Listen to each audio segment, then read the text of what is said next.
Bien, como decíamos en el comienzo, vamos a hablar de política y la atención que se centró en Buenos Aires ayer con el cuadro violeta, a ver, ¿cómo decirlo? La sombra violeta que fue tiñendo y cooptando el bastión que históricamente fue de color amarillo, ¿no? Y vamos a ver los porcentajes de Manuel Adorni, cómo fue sacándole mucho porcentaje a, sobre todo la disputa era con el PRO, ¿no? Hasta Santoro quedó en segundo lugar y el PRO quedó en tercero.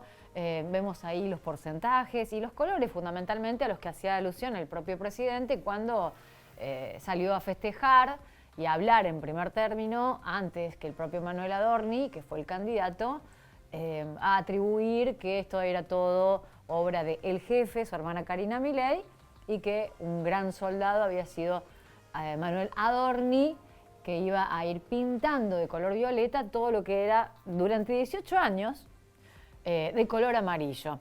Ignacio Liendo es analista político, siempre nos ayuda a analizar determinadas cuestiones y ya está en contacto con nosotros. Es presidente de Interméstica S.A., consultoría multinivel, analista y consultor enfocado en política, economía, gobierno, comunicación y relaciones internacionales, con atención en los asuntos públicos. Así que gracias, Ignacio, por el contacto. Buen día, bienvenido, ¿cómo estás? ¿Cómo te va, Paula? ¿Cómo estás? Mucho gusto. Gracias por llamar. Bueno, ¿cómo empezamos a analizar lo que pasaba ayer? A ver, las causas y las posibles consecuencias. ¿Qué te imaginas? Claro. Bueno, mira, creo que con el diario del lunes, que siempre es más fácil, ¿no? Eh, Jorge Macri y por ende Mauricio Macri cometen un severo error político, el mismo que cometieron los gobernadores en el 2023, que es básicamente adelantar la elección, ¿no? Entonces, previendo una posible provincialización, localización de la elección, y que la gente decidiera por motivos estrictamente locales y con eso obtener una ventaja, se tomó esa decisión. Bueno, se demostró errónea esa decisión, básicamente, primero porque la gestión de Jorge Macri no es muy buena, ha ido en el clavo Rodríguez Larreta, que volvió por la ventana con aquella ya mítica frase, Buenos Aires huele a pis. La gestión no es buena, tal como fue otra gestión del PRO, la del propio Larreta. Eso por un lado. Y por otro, hábilmente, Javier Milei, Karina Milei y Santiago Caputo, lo que ellos llaman el Triángulo de Hierro, donde se concentra la estrategia política y de comunicación, vos lo marcaste muy bien, decidieron hábilmente nacionalizar la elección con otro objetivo distinto de ganar el distrito, además de que finalmente lo ganaron, con el objetivo de seguir posicionando la figura de Javier Milei de cara a las elecciones generales nacionales de octubre y sobre todo para barrer del centro a la derecha todo el espectro político, aniquilar a la figura de Mauricio Macri y llevarse a los votantes del PRO por una parte y por otra parte hacer más digerible e inexorable lo que quieren viniendo, lo que vienen queriendo hacer Ritondo y Santilli, que es una alianza en la provincia de Buenos Aires entre el PRO y la Libertad Avanza, de modo tal de ganarle las elecciones al peronismo según cómo vaya el peronismo, que también puede ir dividido. Entonces, esa es la gran consecuencia de esta elección, o sea, una nacionalización que hace que una fuerza que fue hegemónica ahí pierda rápidamente esa hegemonía y que la nueva hegemonía que construye la Libertad Avanza trasciende el distrito, aunque es un distrito clave, y se posiciona a nivel nacional para seguir fortaleciéndose políticamente. Esa es la causa y la consecuencia de esta elección. Y descontando la cara de Santoro y su gente, también fue una buena elección del peronismo, quien también pisó el palito, cayó en la trampa de nacionalizar la elección, porque mientras ellos venían provincializando la elección, paradójicamente les venía yendo bien, al menos en las encuestas, que otra vez fueron una trampa para ellos. No obstante, hicieron una muy buena elección. Y ¿Por el qué otro decís dato que fueron clave, trampa, Ignacio, las encuestas? y porque lo daban arriba, lo daban muy arriba, o sea, la expectativa era alta y eso siempre conviene correr de atrás cuando el margen es exiguo. Le dieron arriba, se confiaron y en vez de enfocarse como lo venían haciendo en la cuestión distrital, territorial, comenzó Santoro a hablar de crueldad, a hablar de otras cuestiones que la gente no registraba. Y el otro dato, Paula, clave, bueno, es la, la bajísima participación. Esto es un dato sociológico y antropológico, si querés, muy Preocupante. potente, sí, sí, para tener en cuenta, porque habla a las claras de que de una deslegitimación de base del sistema político, una anomia, una apatía, y ahí un gran mensaje a todo el sistema político, que es muy claro. Bueno, Milei fue disruptivo y sirvió de alguna manera para dar cuenta de esa inquietud, pero no ha saldado claramente esa inquietud, que sigue vigente, sigue vacante. Hay una gran vacancia para que surja cualquier otro liderazgo que no está en el espectro, ¿no? Eso es lo que se ve a nivel mundial y se ve acá también claramente, ¿no? En esta elección fue patente, siempre fue un distrito muy politizado, la capital Mm. federal, pero también se vio en las elecciones previas, en Jujuy, Salta, Chaco, etcétera, ¿no? Y bueno, lo hemos hablado en alguna oportunidad, ¿no? La tendencia a los personalismos, a la falta de proyectos políticos aglutinadores, y en ese sentido Milei, desde su personalismo, está cooptando y está avanzando, parece que construyendo sobre la marcha un proyecto político que va generando adhesiones, no así el resto de los partidos tradicionales que siguen subfragmentándose, porque de los dos lados hay fragmentaciones permanentes. Absolutamente, ahí vos das en el clavo la habilidad de Milei, que hace 2 años o un poco más era primero panelista de televisión, después diputado por la Ciudad Autónoma de Buenos Aires con el 16% de los votos, y después presidente, sin mayoría parlamentaria, sin gobernadores, pero haciendo un uso muy rendidor de su liderazgo disruptivo y de sus capacidades para comunicar y de ir cooptando medios y redes, lo pone en un lugar en el cual lleva absolutamente la delantera y los otros no tienen manera de entender ni alcanzar, al mismo tiempo que han venido colaborando sistemáticamente, ¿no? Tanto Eso te Mauricio iba a Macri, decir, eso te iba a claro, preguntar, porque hoy escuchaba también una declaración del propio Mauricio Macri que decía, no se daba por rendido, cuando desde La Libertad Avanza hablaron, como es su lógica, ¿no? Clavarle, ponerle los clavos al cajón o enterrar al que es diferente.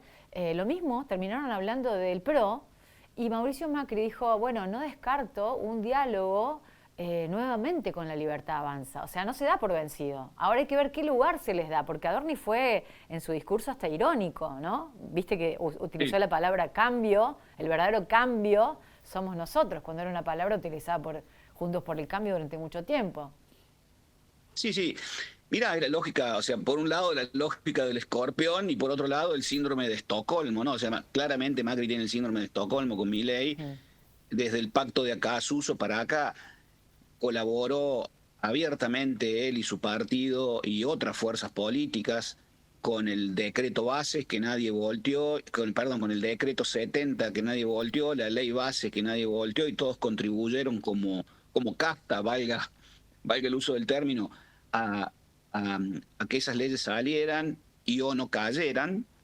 Y eso fue el pilar del inicio de la acumulación de poder de Milei.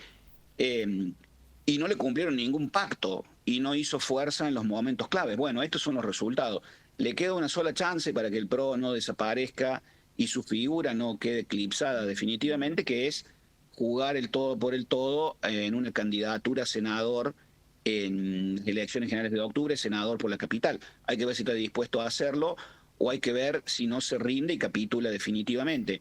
Ahí va a pesar los dirigentes más cercanos a él y su propio ego, su propio yo y su propio amor propio, valga la redundancia por una parte, y por otro las fuerzas centrífugas de su propio partido en un segundo anillo de su gente, como insisto, Ritondo, Santilli, que están operando fuertemente para que la Libertad Avanza se fusione con eh, que el PRO se fusione con la Libertad Avanza en la provincia de Buenos Aires, porque ellos saben que, como vos bien lo marcaste, ante la fragmentación a la posible fragmentación del peronismo, que está condenado a la unidad, pero no sabemos si va a ocurrir, ellos ganan.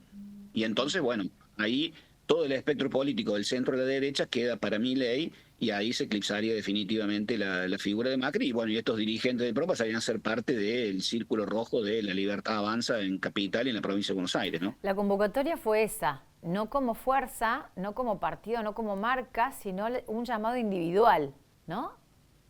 Claro, totalmente. O sea, desperfilar la identidad y subsumir estos dirigentes que tienen muchas redes de contacto y redes de construcción política, subsumirlo y ponerlo a trabajar bajo la tracción de la marca de La Libertad Avanza y del liderazgo de Javier Milei. Y esa es claramente esa es la estrategia que se trazó eh, desde el primer momento de La Libertad Avanza, ¿no? Y acá la figura clave es Santiago Caputo, Sí. quien vio más allá de que puede haber cometido una serie de errores, puede haber habido una tensión, un interno que ayer Milei saldó poniéndolo a él en segundo plano detrás de la hermana, pero poniéndolo en un lugar de absoluta relevancia. Él vio esto cuando trabajaba, vio lo que se venía moviendo cuando ya trabajaba para Macri, para Durán Barba, para Marcos Peña, hacia el final del gobierno del PRO. Él vio los movimientos que se estaban produciendo en las capas tectónicas de la sociedad y fue armando una estrategia en función de eso y fue acumulando. Y bueno, en algún momento, paradójicamente, a Ramiro Marra se cruza en el camino de Milei y se produce esa simbiosis, esa alquimia que lleva acá. Y uno de los principales elementos de esa estrategia es absorber al PRO. Y independientemente de la figura de Mauricio Macri, ¿no? Entonces, bueno, eso es lo que explica en gran medida todas las acciones, y en ese sentido fue exitoso este movimiento que hicieron: primero, elegir a Adorni; segundo, nacionalizar la elección; y tercero, ganar, ¿no? Poner toda la carne en el asador y ganar, ¿no? Claro. A ver, queda como muy brusco, pero el hijo se come al padre, prácticamente. ¿Eh? Lo Sí, violeta eso, va por lo amarillo, porque es una creación también de todo, ¿no? De la sí, fragmentación, de la imposibilidad de llevar un proyecto bien desde el peronismo, tampoco de la falta de propuesta del PRO, pero emerge esto que algunos le daban poca vida y cada vez va logrando más poder. totalmente. Es- Está bueno como vos lo decís. O sea, es el mito de Saturno al revés. O Mm, sea, acá el hijo se come a todos los padres concretamente. mm. Se lo come a Massa, se lo come a Macri, y es muy probable que se coma a Cristina, porque tampoco le pusieron ni las manos en ningún momento, nunca Mm. entendieron y nunca pudieron articular una alternativa real, ¿no? Por eso te digo que para mí el dato clave es la abstención, porque ahí hay una vacancia en la sociedad Sí. que no se siente representada por nadie, ni siquiera por Milei, ¿no?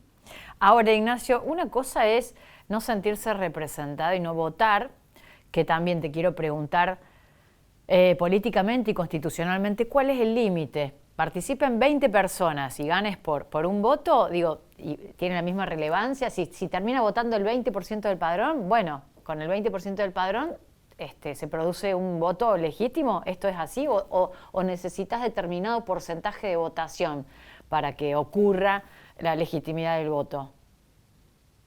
Bueno, viste, está muy buena la pregunta. En términos formales, en términos de las instituciones, o sea, no es como la autovía, viste, de Río Cuarto a Córdoba, que tenés que ir a 110 Claro. o a 60, ¿no? Tenés un límite arriba y un límite abajo. Acá no está. Lo que pasa es que si siguiera descendiendo, se deslegitimaría absolutamente por completo el sistema, y comenzarían, como ocurre en otros momentos de la historia en Argentina y en otros países, comenzarían movimientos en la sociedad civil que cuestionarían el sistema, y se rompería primero lentamente y después fuertemente todo anclaje de autoridad, ¿no? O sea, quedaría todo aplanado en términos de autoridad y en términos de orden, y estaríamos ante un escenario inédito, ¿no? Que podría producir algún tipo de movimiento social de otra naturaleza, Bueno, que ahí es lo que se voy, está viendo. ahí voy al Claro, otro lado, porque digo, si se deslegitima desde la cuestión cívica, mediante el voto, después está la otra parte, que hay un hartazgo en la sociedad, pero que también hay una crisis social y económica que se sostiene por la falta de ganas de ir a votar y falta de representatividad. Ahora, cuando se nota mucho en el bolsillo, como los números por ahí van indicando, pese a algunos analistas que dicen que la cosa va mejor, bueno, digo, hay un caldo de cultivo ahí, ¿no? Totalmente. Bueno, es otra parte de la habilidad de Santiago Caputo de comunicar. Las cosas van mejor para 5. Las inmensas mayorías están totalmente marginadas de cualquier beneficio. Eh, y ahí donde está la habilidad para sostener algo sobre una realidad que está más en la comunicación que en la propia realidad. Entonces hay un momento en que eso se puede romper. Insisto, es inédito esto, se rompió en otros momentos en la historia argentina, pero no había esta panoplia y estos artilugios de comunicación y estas capacidades, pero se puede romper desde ahí, ¿no? Se puede romper desde cuando se deslegitima todo el sistema, puede sobrevenir una zona popular que finalmente lo astille y bueno, se resete y se comience el juego nuevamente. Esto es una tendencia mundial también, ¿eh? Vos fíjate que personalmente vengo estudiando el caso puntualmente, por un lado el fenómeno Trump, lo que significó, y sobre todo lo que viene ocurriendo con los partidos nacionalistas en Europa, ¿no? Que vienen ganando sistemáticamente porque la gente está pidiendo otra cosa. Bueno, Argentina no es ajena a esa tendencia, lo que pasa es que, claro, todavía no hay una alternativa real a las posiciones que están en el espectro político, ¿no? Entonces, pero lo cual no quiere decir que no estén dadas las condiciones para que eso se manifieste, ¿no? Ignacio, y rumbo a octubre, ¿esto es un puente, un resorte? ¿Cómo lo analizás? Bueno, está bueno como vos lo planteas. Creo que el puente fue el apoyo geopolítico que tiene Javier Milei de parte de la administración Trump, que se materializó en los fondos del FMI y sortear la crisis de reserva del Banco Central. Ese es el puente a octubre y esto claramente es un resorte, aunque no tiene toda la potencia, no deja de ser un resorte que lo posiciona de manera favorable a sostener la misma estrategia para octubre y a arremeter por la misma vía. O sea, claramente esa es hoy la situación. Después, bueno, los otros también juegan, hay que ver finalmente cómo mueve Macri, cómo se produce la alianza o no en la provincia de Buenos Aires, que es más probable que ocurra que no. ¿Qué va a pasar con Cristina Kirchner, con Axel Kicillof? ¿Qué va a pasar con Massa? O sea, ¿va a haber unidad, no va a haber unidad?